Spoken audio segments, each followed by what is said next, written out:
Kermit, I am my nephew Robin again. My special book all about computers. It's called Kermit Learns How a Computer Works. Well, I like this. You too, Robin. Oh yeah, I know you have a computer. Does my note. Here goes. Boy, am I glad to see you.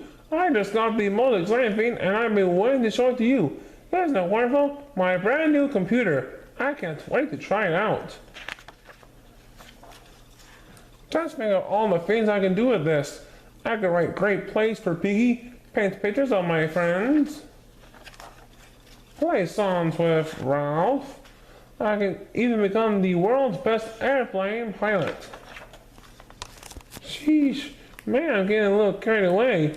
So you know the computer is a magician. It can't turn me into something I'm not. But it can make the things I do easier or faster or more fun. And I'll tell you something else I just found out.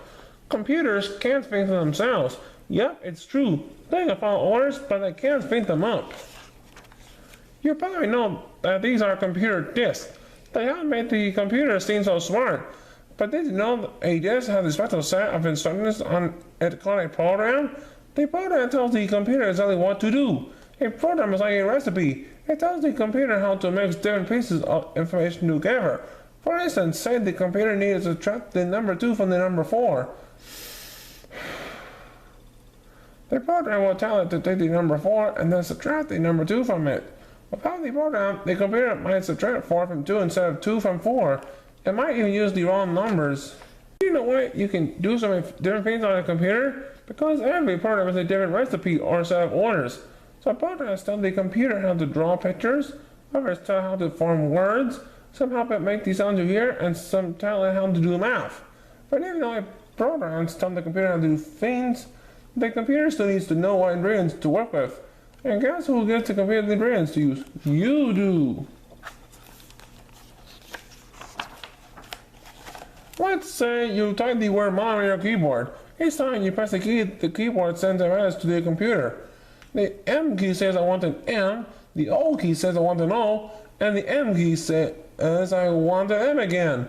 M and O are the ingredients for the word mom. The keyboard is one way you can send messages to your computer, but it's not the only way. There's something else you can use. It's called a mouse. This is an animal mouse, of course. It's a computer mouse. When you move the mouse or click on the buttons on top, it sends messages to the computer. Just as the keyboard does, you can use it to move things on the screen or to say such things as, I want a green straight line here, or I want a red square here. A joystick is another way of sending messages to the computer. When you play a game, the joystick lets you go up, down, left, or right. All the messages you send to the computer are called input because you're putting them into the computer. Get it? Put in, input. The messages that go out from the computer to the screen or to the printer are called output because they're put up on the computer. There's a keyboard, a mouse, the joystick, music keyboard, the monitor, and the scanner. Now, when I found out the computer gets all these messages and instructions all the time, I was a bit worried. I mean, how does it keep everything straight? But Scooter told me I shouldn't worry. He said that inside the computer is something that helps the computer know what to do. It's the computer's brain. Of course, a computer's brain is like ours. In some computers, it's very, very small. No bigger than a baby's fingernail. People who work with computers, a lot call it the CPU, or Central Processing Unit.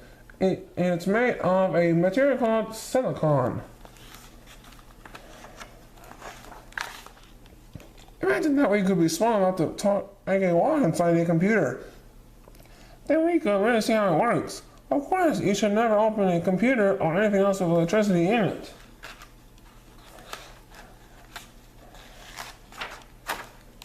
Isn't the view great from up here? It sort of looks like a giant seed, doesn't it? Your computer might not look exactly like this, but all computers have basically the same parts. In fact, the computer sort of works like a city, too. All the messages rush around from place to place like cars on roads, and the computer's CPU, its brain directs the traffic. It tells some cars they can move, makes others wait, and gives directions about how to get from place to place. For cars and roads, I bet you're wondering all all these things that look like roads. They're really wires and metal pieces. In fact, some of the rolls are really the size of a human hair. Pretty amazing, huh? So why can we manage this around to different parts of the computer? These things that look like buildings are the different parts of the computer. Each one does a different job. And here's the CPU. The computer's brain, well, actually, is just the covering inside it. The covering is the brain itself. The CPU has a lot of work to do. It makes sure the program's instructions are carried out. First, it reads each line of the program's orders. Then it sends a message to another part of the computer, telling it what to do. Of course, the computer reads and sends messages much more quickly than we can. But even though the computer works very fast, it can only do one thing at a time. So it needs a place to put all its instructions and input until it has to have them. That place is called memory. Everything is stored out in the computer's memory. Kind of like the way you keep your socks in one drawer and your shirts in another. Now when the program says something like, "Give me an E," the CPU sends a message to the memory saying, "Give me an E." Everything the computer knows it's kept in its memory. There are different kinds of memory. One is called ROM. Without ROM, your computer won't even know what to do when you turn it on. Then there's RAM. You can think of RAM as a table in the school library. When you want to work on a project, a librarian brings your books, pencils, notebook, and all the things you need. So you can use them off the table. RAM does the same thing inside the computer. If you want to write a letter or draw a picture, the CPU brings everything you need to RAM. It holds everything you're working on there. When your work is done in the library, you must put all your things away or else you might lose them. You also have to put your things away when you're using the computer. It's called saving your work. Do you know why? Because if you turn off the computer without saving your work, poof, it will all disappear. RAM doesn't remember anything when you turn the computer off. That's why you need one more kind of memory, the kind you keep on disk. Your computer may have a hard disk hidden inside it. It may also have openings for floppy disks. Either way, the disks are where you keep things that you want the computer to remember and show you later. So let's say you want to write a note to a friend using the computer. You turn the computer on and then you start up a writing program from either the hard disk or a floppy disk by sending it to RAM, the work area. When you use the computer's keyboard to type your notes, it sends messages to the CPU saying things like, "I want a D, then E, then A, and then an R." The CPU, the computer's brain, reads the messages one at a time and sends it off to RAM. The letters D, E, A, R then appear on the computer screen in the writing program.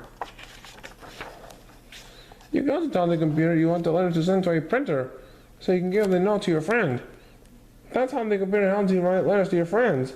You can also paint pictures, play games, tell the time, and do lots of other great stuff with your computer.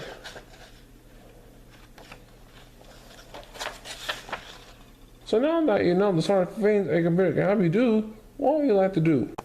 Well, I hope you enjoyed this. Computers are great, even though my grandmother doesn't like them. They drive her crazy.